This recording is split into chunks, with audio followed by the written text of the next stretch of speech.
Welcome to the Stories with Traction podcast. I'm your host, Matt Zaun. Thank you for joining us as we uncover how stories are one of the most important aspects of your business. We'll talk about struggles, victories, and how you can utilize strategic storytelling to inspire those around you to action. Enjoy this episode. I am extremely excited because I've literally been counting down the days to the launch of this podcast episode. And the reason is because we're going to be talking about one of my favorite topics, which is personal branding. Today, we're joined by Michelle Griffin, who is the founder of Brand Authority. She helps service-based professionals, entrepreneurs, experts, and consultants define and differentiate their story. She teaches people how to position themselves as an expert by utilizing the right messages. And I've seen Michelle talk numerous times, and I've applied the concepts that she teaches. And because of that, I've had the ability to have increased visibility, credibility, and a bigger impact, which has led to numerous business opportunities and ultimately boosting sales. So Michelle, thank you so much for being with us today. Oh, my pleasure, Matt. I've been counting the days too. I'm a mutual fan of yours. Thank you. I appreciate that. Thank you so much. So I feel like we have a lot to cover and go over. So let's dive right in. Okay. One of the things I know some people are thinking is, what is personal branding? So if someone asks you, what in the world is personal branding? What's the first thing that you say to them? Oh my goodness. That is an excellent question because, in the world we live in on LinkedIn, that term gets thrown around so much. And I'm here to actually set the record straight for at least what I think it should be for the people we both serve and probably listening to this audience. Personal branding is not fluffy, hashtag selfie and personal branding. It is a strategic way to control the story, the narrative of who you are, right? To show up as the expert in service to others, but it's strategically having a foundation so people remember you, you're top of mind. And it's not just that, it's for a purpose, right? The way I do it is usually tied to an ROI. So personal branding is a promise and a connection you make with your audience, and so they remember you and think of you and hopefully, start doing business with you. I really like that. And I'm glad you shared the strategic narrative portion, because one of the things I talk about all the time is that we think in pictures. And I always throw out the example of a dog because it's just so easy. So when I say dog, everyone listening has their own picture of dog. I'm thinking of my little tiny dog. I have a little 8-pound Morkie. Some people think German Shepherd. Some people think Golden Retriever. And I mention that because often when I'm speaking to CEOs or executives about storytelling, branding, marketing, there's all these different pictures that come up. And I feel like personal branding is exactly what you said initially, is that often people think of hashtags, they think of Twitter, they think of logos, they think of colors. But I really appreciate you mentioning that strategic narrative, how to actually be top of mind. And that's all we're trying to do in the business world, is really get that exposure, offer people, here's my product or service, and then connect with them. So the strategic narrative is such a better picture than hashtags and color schemes. So how in the world did you get into that industry? Well, funny to say, I've been in marketing and PR for my entire career. I got my master's in PR. I remember being in high school, wanting to be in PR, and, I went the whole route. And then I landed in professional services before, and, I was chief marketing and events for a trade association and the property insurance industry, where I dealt with a lot of people. So anyway, I always knew I wanted to start my own consultancy. And so when I did, after working with several experts and companies, I just kept seeing how those that are putting themselves out there, those are the forward-facing ones, just started getting more results. And so I just started by nature, just getting into that, because I saw where if you're out there becoming the face of your business, showing up, right? Those are the people. It kind of is more of a humanistic way to do marketing. I mean, I remember sketching my journal in like 2008. I want to be, my mission is to humanize marketing, business communication. I know storytelling is a huge part of that, but getting out there and personal branding, now what I'm trying to do is really break down the concept, because there, like you said, if you go follow the hashtag personal branding on Instagram, I actually have to unfollow it. It was just like clogging my brain. So I'm here to show the strategic way, and I actually made a 7-step process to help my clients and all those other people out there. I know you've heard it too. Follow the right steps to get out there. But when you do that, when you show up, it really benefits your marketing, your sales, your business, all the things. Great. And you did mention the insurance part of it. Mm-hmm. And I want to talk about that, because I saw something that you recently posted on LinkedIn that I thought was fascinating. I want to highlight it. So you had mentioned the insurance industry. You said that you used to always cringe when people thought you worked in the insurance world. And you acknowledged that when you first got started, you didn't have the best concept of personal branding. So people were projecting their brand on you, thinking that you were an insurance professional when you were not an insurance professional. And then I really appreciate what you said, the importance of really crafting that personal brand for yourself before someone else does, because then they're going to project on you what they think, and it might not be exactly accurate. So you have all this experience, you're going through the PR. I thought it's fascinating in high school that you had a passion for this. You get to a certain part of your career and people think you're doing something that you're not. So can you talk about that a little bit more, how people assume that you're in the insurance industry and you weren't actually there, and what you did to change that? Oh yeah, that's a big one. I mean, but that was even before I had left my job. But, all the time people are like, so what do you do? You're insurance agent, adjuster, all those things. And I sometimes, I would cringe inside and, have to over explain it and everything. And I looking back now, because I left my job 2 years ago to form my consultancy. And I realized those 5 years that I was, dreaming of it and I should have been working on my brand then, because when I left my industry, I was really well known and had a presence. I built everything from nothing. But then when I started over, and when I actually left that industry, I had to start over. Here I was well equipped, but then I just felt like I was at ground zero. So I am all the time shouting, put yourself out there. And my mission is to help, other leaders, professionals, entrepreneurs start today, because it builds like compound interest, get out there. So if I would have been networking and building my brand about the expertise that I have, marketing, branding, PR, messaging, copywriting, because during those 5 years, I also got super credentialed in a lot of digital marketing stuff.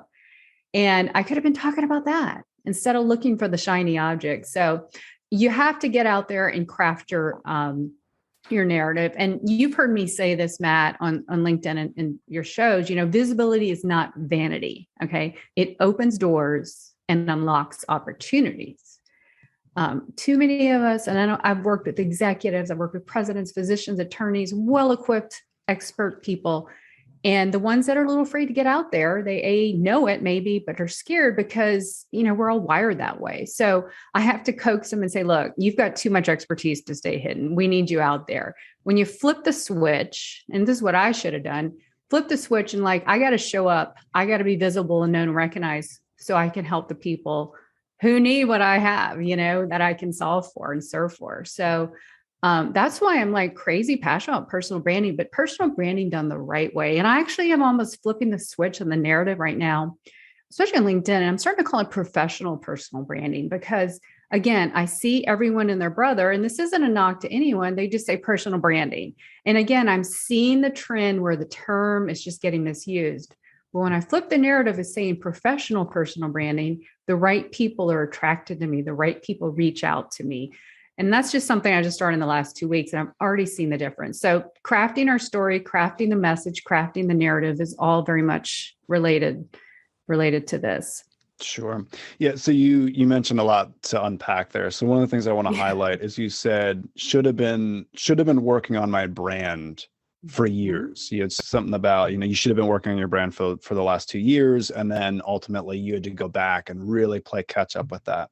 And I feel like there's a lot of CEOs out there. There's a lot of business leaders out there that they don't really see the need for personal branding until they need it. Almost like networking. Like a lot of people, like once they're in a pinch and they need something, then they run out and they start networking.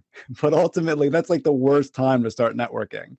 And I feel like the same thing is true with personal branding. So for anyone out there that is thinking about a company versus themselves as a personal brand, what would you say to them to start the process today, not next year, not in 5 years from now, but to start the process today to really see the importance of why personal branding, professional personal branding is so important?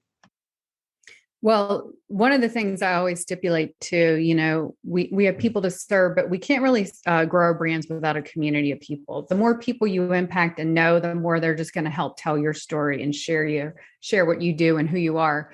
But today I would start, get clear on who you are. And there's a way to and this is a tricky thing I know with leaders and executives, they want to talk all about their company.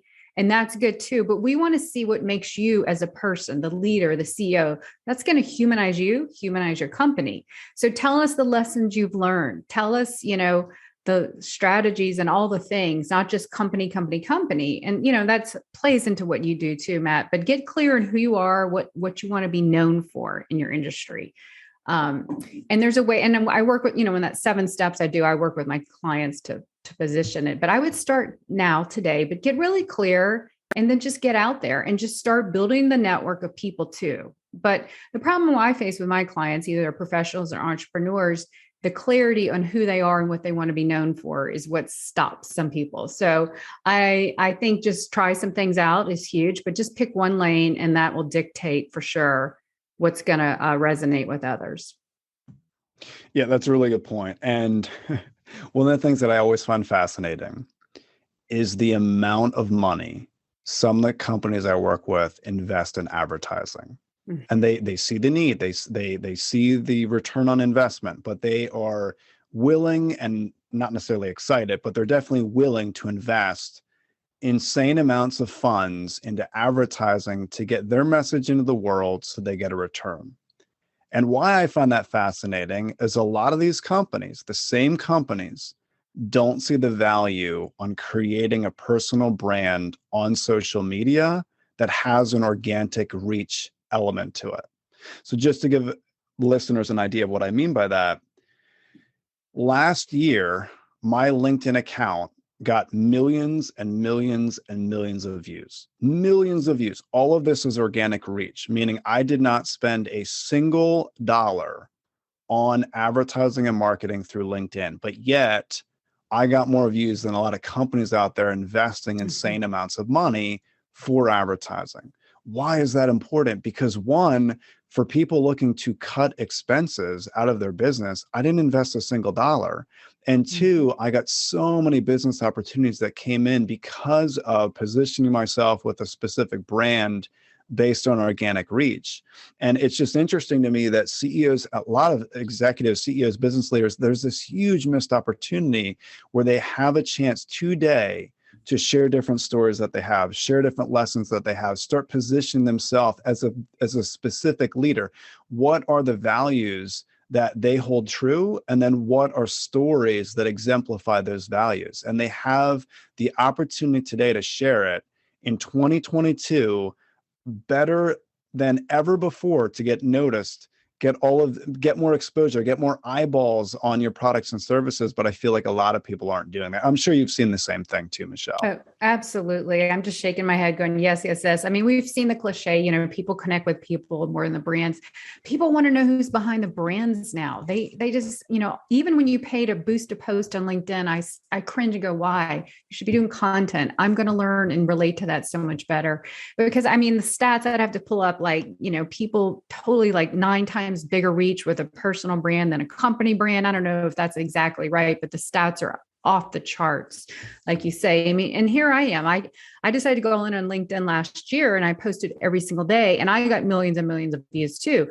My business was built on LinkedIn. I got speaking engagements and podcast interviews and this and that and all that. And companies can do it too. CEOs can do it too. Pick your leaders who want to show up and be the face and do it in a very humanistic way. And like you said, cut the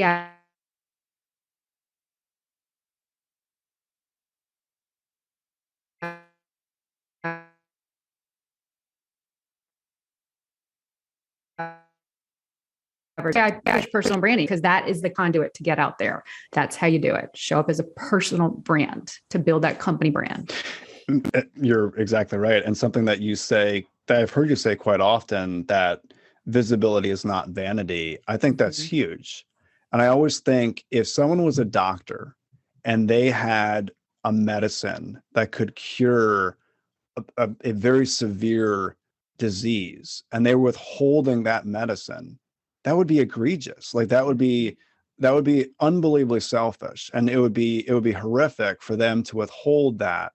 And there's so many businesses, there's so many organizations out there that have unbelievable missions, and they truly are helping not only the world, but also their local communities. And if they're not getting their message out there, it's almost an equivalent to that doctor that's withholding that medicine. Even nonprofits, there's a lot of nonprofits that I work with that they feel like for some reason that it is vanity sharing different things. Well, if you truly believe in your mission and you're helping people, don't you want to help more people? Like, isn't that the whole point? And a lot of that ties back to the personal branding that you're talking about. Like, if you withhold that information, you're actually doing a disservice to the community. You're not helping the community.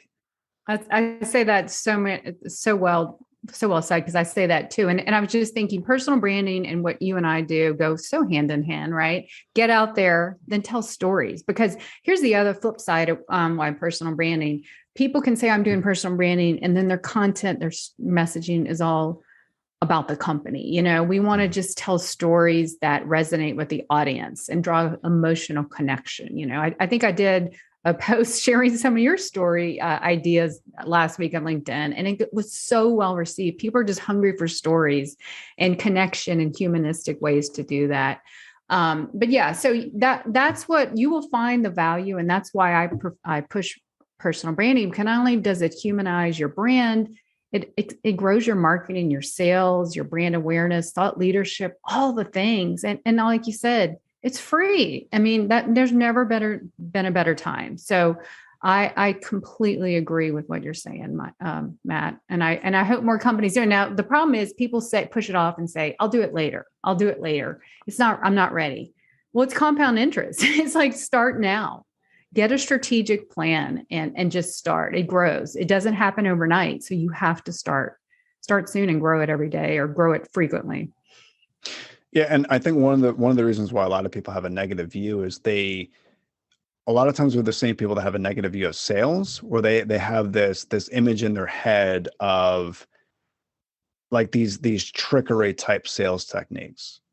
When if you're really doing personal branding well, you're offering so much value that people don't even view it as marketing. Like the content marketing should be so gorged with value. You're offering so much to people that are viewing it that they flock to you. They want to hear your stories. They strongly desire to hear what you have to say because of the value that you're adding. And Michelle, I think you do a phenomenal job of this. Like when I see different things content wise that you're putting out in the world, it's so unbelievably rich in concepts and strategies and techniques.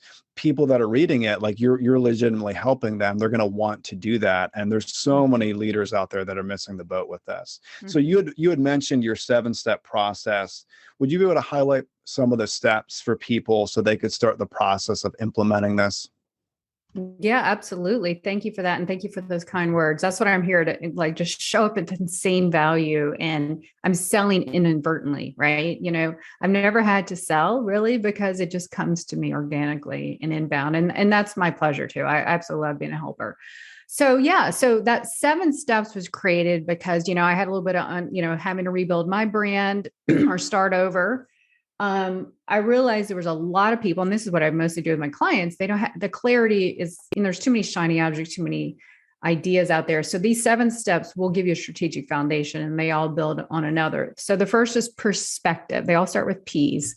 So the first is perspective. You have to internally know who you are, what you want to stand for. And that's dialed in from your personality perspective. And I take my clients, they're like a deep dive in this section, your personal perspective, and then your professional perspective. So that's like your mission, your values, the goals, the mindset things are going to really dictate, what you believe in and what you put out there. And then it's going to be coupled with your professional expertise, where you're uniquely qualified and different and can stand out, because this is the beginning of what I call the golden thread that I weave between the next step. So the third step, which I'm getting to, is evident. Now, the second step is your people. We're all here in business, hopefully to help and serve people, right? Now, if you're in marketing and branding, people, you're only supposed to help one avatar, one person, ideally, right? Well, my people section is a little bit different because I'm a strong believer in community builds your brand. So my people counts as your persona, that one, person that you're solving for, helping out, and also your partners. Okay. When you build with like-minded people, you associate with industry partners, you just help one another and you cross-pollinate each other. You're going to snowball faster than doing it on your own, because these are the people who are going to refer you, mention you, swap stories about you. You're top of mind to them, and they're going to be top of mind to you. So I have seen that firsthand. And like, for instance, you and I have met each other a year ago and we were on each other's shows and stuff. So, and that's just completely snowballing the reach, that little component. So that's another part of the golden thread that I weave to number 3, which is my absolute favorite step is the positioning. I see too many people just show up there kind of bland, they're not well positioned. Like, what do I stand for? What am I known for? How am I different? Why should people listen to me? Right. And because we all have a way to be positioned, and I work with my clients to do that. Positioning differentiation is huge. It helps with that top of mind status too. Now, once you get into positioning is the fun part, what I like to call the packaging. There was an article 5 years ago about the case against personal brands. And in it, and I'll link in the show notes if you want, Sheryl Sandberg says that people shouldn't package themselves. She was really against packaging. So I read deeper in the article and I completely agreed with her. And here's why. She said packaging was like Instagram influencers, the fake fluffy side. And that's completely not what packaging is here. This is taking all the things and putting you out there, your presence, your profile, any IP, any, personal mantra, mission, something that just stands out that's you'll be known for. And a framework, like my 7-step framework is kind of like in my packaging. I really work hard to have some kind of go-to thing that I'm synonymous with. And that's huge. And you build that. And sometimes you have it right off the gate and sometimes it evolves. So packaging, your social profiles, everything on you online should be across the board, aligned. If you have a personal brand, even if you work for a company, you're an entrepreneur, I think everyone in this day and age should have some kind of online presence off social, a website, just saying who you are. It's going to help with SEO, being found, lead to better opportunities, right? We've all seen so many people get locked in jail, right, on LinkedIn. So having your own presence and platform is a must in today's day and age. And I don't care who you are, who you work for, everyone should have one. So packaging, all the things. And then even if you're an entrepreneur or company, your offers, what are the offers you're going to take? What is the customer journey you're going to take along in this packaging? So that's a huge part of it. And we also work really deep in messaging. Messaging comes hand in hand with storytelling and personal branding. And then real quickly, we get into publishing. I won't even touch publishing and content marketing until those first steps are dialed in and we get a structure, the pillars that we talk about to match what we're known for and the problem we solve for the people we help. So we work really hard on that. And that's another process in itself. And then the 6th stage is promotion. Once you're getting to the promotion stage, this is where you're going to start amplifying your reach, looking for places to maybe speak, start or guest on podcasts, write books, ebooks, start making it just finding more ways to get that message out there. That's going to media mentions, contributors, all the things that's pertinent to, different people, different industries. So when you get on number 7, my job, if I've done it right, is to propel you. The propel stage is you're going to keep showing up. You're in a good place. You keep paying it forward. You keep giving insane value. And people are coming to you because of this. So you're going to keep expediting, amplifying your reach, your mission, your community, your profits, your impact. And it just keeps growing. So in a nutshell, there's my 7 steps. I know that's a lot to digest. Nice. Thank you for sharing that. Let me just make sure I'm getting this right. And for everyone listening. All right. So I have number 1 was perspective.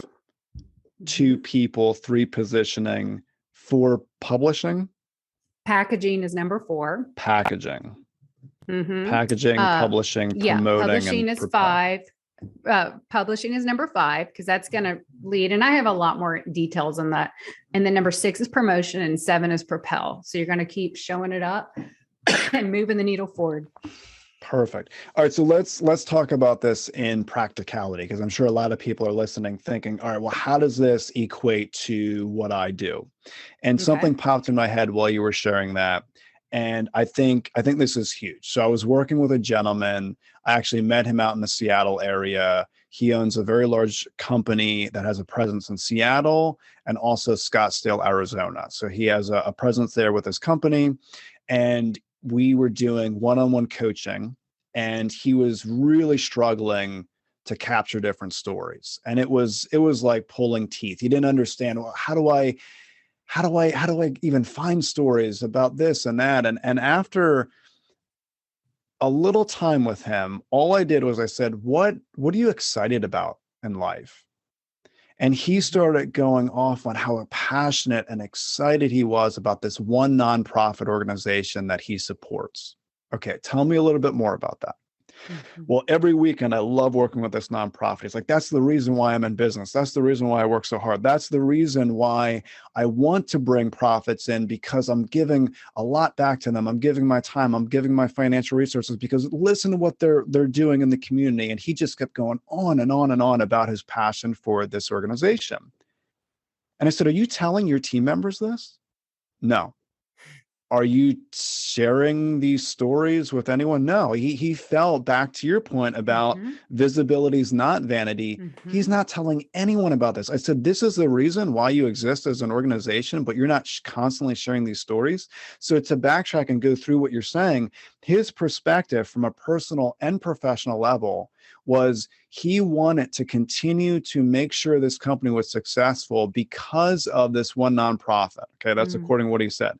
Then people, right? So these are the people. This is his community that he's serving. The positioning and packaging, that all falls into that. Then the publishing. I can't even imagine how many stories this individual has with working with different people that are tied into this nonprofit. Promoting it is huge, like promoting it to his team, explaining to them, hey, this is the reason why we exist. The number one thing that I'm hearing across the board, I don't care where the business leaders located in the United States, the number one challenge I'm hearing is winning the talent war. What a better way to win the talent war, to tell your team members, this is the reason why I'm in the community. This is the reason why I'm doing commerce, because of this one initiative. I think that's huge. So just to give people a real life example, I mean, how would you take this person through this? I mean, you would probably tell them, like, this could become part of your identity, part of your personal brand, if this is what keeps you up at night and why you're so passionate. Bingo. Yeah. That perspective is where that golden thread starts being evident. And that's mostly what I do is you have it in you. Here's the thing. We all have it in us.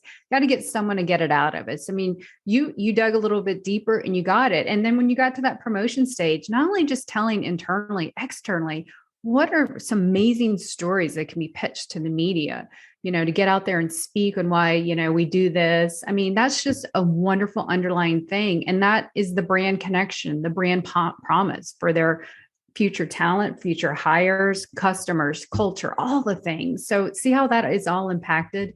But ask questions like you hit the nail on the head. Like, what lights you up? What doesn't? What are you best at? And what do you find your strengths and weaknesses. But when I ask a question, these 3 questions right here, when I ask people the most, a lot of the goodness comes out.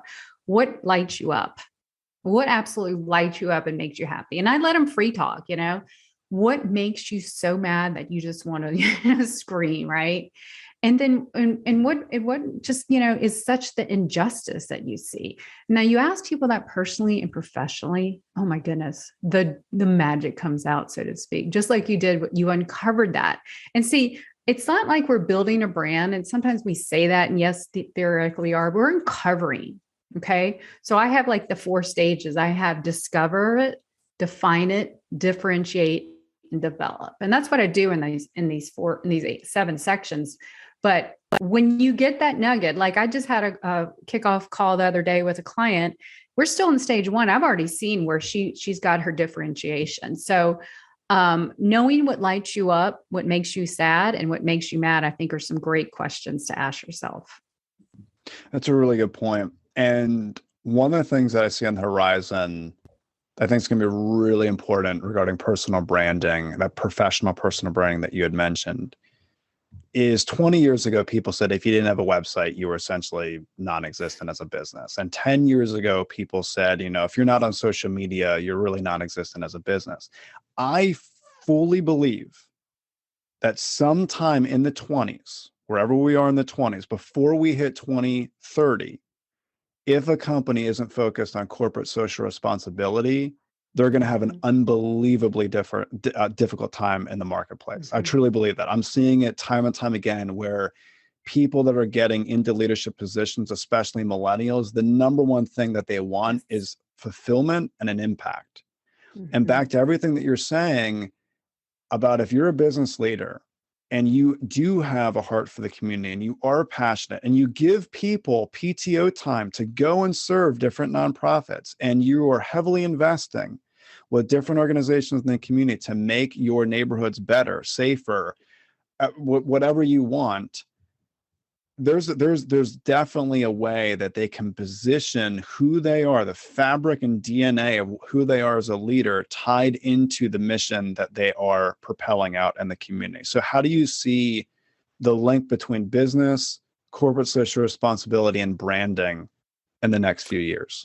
Oh, I love everything you said. That I'm just going to make a post about this. This is so good. So I want to give you an example. I never know to date this. Okay. But today is January 17th, and there's a social media challenge called the Betty White Challenge. I don't know if you're familiar. Are you familiar with what that is? Okay. I'm not. No, I'm interested to hear. So, Betty White unfortunately passed away 2 weeks ago, and today is her 100th birthday. And she was a big lover of animals. So there's a social media challenge going on, the Betty White Challenge. I've seen it the last 2 weeks and I've shared it. I'll give an example of a company. So there's this really big accounting, regional accounting firm in my area. And I believe on Thursday or Friday, one of the people who works there that I'm connected to on Facebook, he posted a picture of him out there doing something. And it was like in an animal shelter or something, right, at the Humane Society. And he wrote all about how they were getting time off to go help the animals, because it's going to help support the Betty White Challenge on Monday. And here's a link to do all that. And that just warmed my heart. I'm like, oh my God, I just got this warm and fuzzy. That's what a brand is, right?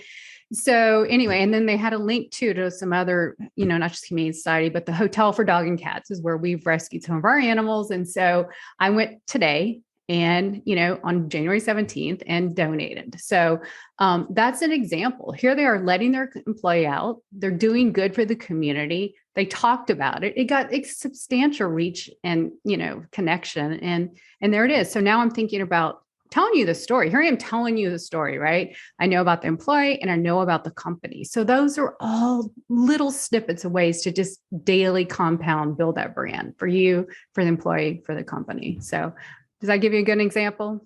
That's perfect. So I want everyone listening to hear the difference in what Michelle just said and someone saying, if you purchase our product or service, you have a 13% higher probability of X, Y, and Z.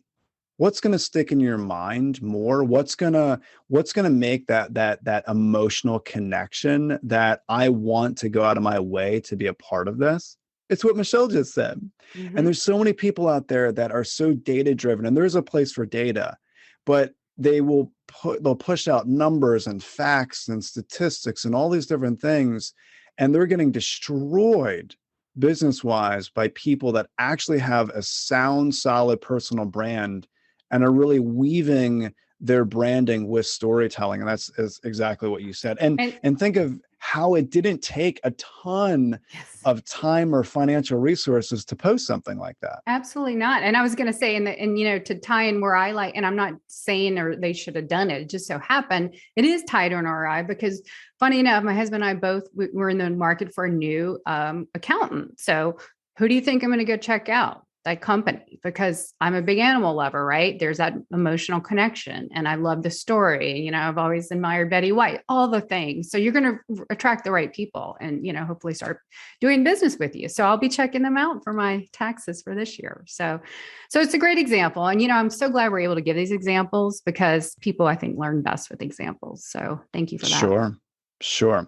Well, a couple more points, and then we'll close out. One of the things that, as you were talking, I was thinking of this, and I've shared this numerous times in the last couple of years, but I think it's so powerful. So my favorite stand-up comedian is Jerry Seinfeld.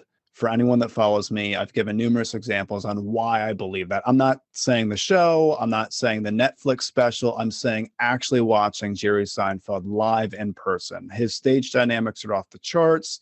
When you leave the arena, literally your body will be hurting because you were laughing so hard. He's just phenomenal at that. One of the reasons why he is so unbelievably good at what he does is he utilizes observational humor. Every time he is out and about in the world, as he's going through an experience, he will ask himself, where is the funny in this? And he's constantly capturing these different stories, these different experiences, asking, where's the funny in this? Once you start implementing what Michelle is talking about, you're going to start asking yourself, where is the story in this that I can tie to my personal brand? What can be done that I can share my message into the world on a higher level? So the example that she just gave is a prime example. That individual thought to himself or herself, hey, what can we do to get our message into the world? And once you create a company culture of storytelling, which I'm sure that this organization has, now your team members are cognizant of that as well. So it's really, really important as you're living day-to-day life, you're going through these experiences, how can something you're going through tie into your personal brand? Everything is a story, talking about forward facing too. I want to purpose that though. This is so good, but think about others. I do see the problem is sometimes people say I'm doing personal branding, then they're just talking all about them. So you've got to find that right balance. What is the problem this person? Let's tie it to a story and a lesson and a recap. But people are wired for the stories. So put yourself in there. I always like to say, I am a story brand guide. I'm not current, but I was trained by Donald Mullen Story Brand. We lead with empathy and authority, so have that in there, but then have a lesson for someone to take away, not just about you. Would you say that that's one of the pitfalls that you see in storytelling, Matt, when sometimes people are doing it the wrong way? They're leading with them too much. Well, I'm sorry, say that again. I said they're leading with themselves too much and there's no takeaway for the audience. Yes, that is one of the many, many no-nos and things that is hurting in the story world. One of the things that I'm constantly driving into my audience when I'm out there speaking or when I'm doing one-on-one coaching is if you truly want to have an impact, you want to be remembered, you want to create this tribe of people, the hero cannot be you. It could be someone else or something else, but it can't be you. I'm constantly sharing that on, it could be a principle, it could be a concept, it could be a strategy, it could be a mentor, it could be a team member, it could be a client, but it really shouldn't be you. And what you had just said about that accountant, they made the hero someone else other than themselves, and they created buzz by doing that. So it's a huge pitfall where people will focus so much on themselves when there's a way to craft the story to focus again on either the concept or strategy or principle or someone else. And there's so much power in that. Mm-hmm. Absolutely. But it's everywhere. Stories are everywhere. When you start reframing your brain that I'm telling the story for someone else, just like getting on LinkedIn, the ideas do start flowing. The story ideas flow. Absolutely. Yeah, no, I appreciate you mentioning that. So, and you mentioned LinkedIn. I want to make sure that anyone listening to this can connect with you right out of the gate. So they've heard something you said, they can reach out to you. There were so many things to uncover with this conversation. I appreciate the 7 steps that you had mentioned. I appreciate just the essence of branding and storytelling and why it's so powerful, a driving force behind business. So where are some ways that people can connect with you, Michelle? Absolutely. Thank you so much again for having me. Yeah, well, I'd love to connect with you on LinkedIn. I'm at Michelle B. Griffin. The B is in brand, right? Michelle B. Griffin. I also, my new website is launching. It is up, a new version of it. Hopefully, will be up at the time of this airing. Is you can just go to yourbrandyourbusiness.com. It's the one I kind of use on recordings, just easy to say and spell. And then I also am in Clubhouse. If anyone's on Clubhouse weekly, do you have any LinkedIn advice? I have a podcast, The Business of You. It's personal branding for modern day professionals. And that can be found on all the platforms where I interview subject matter experts, share stories, all the things. I even have solo training. So if you want some more personal branding help, tune in there. And I'd love to connect with you. So I think between all those places, you'll get a good way to find me.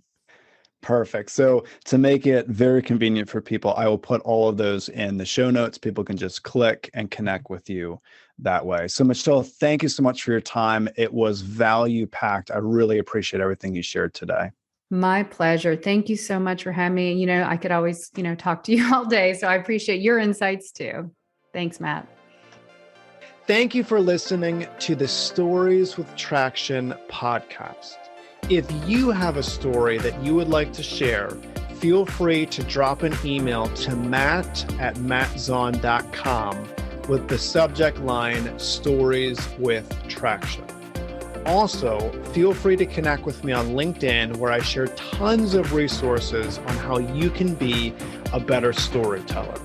Remember, if you want to persuade with power and inspire those around you to action, you must share more stories.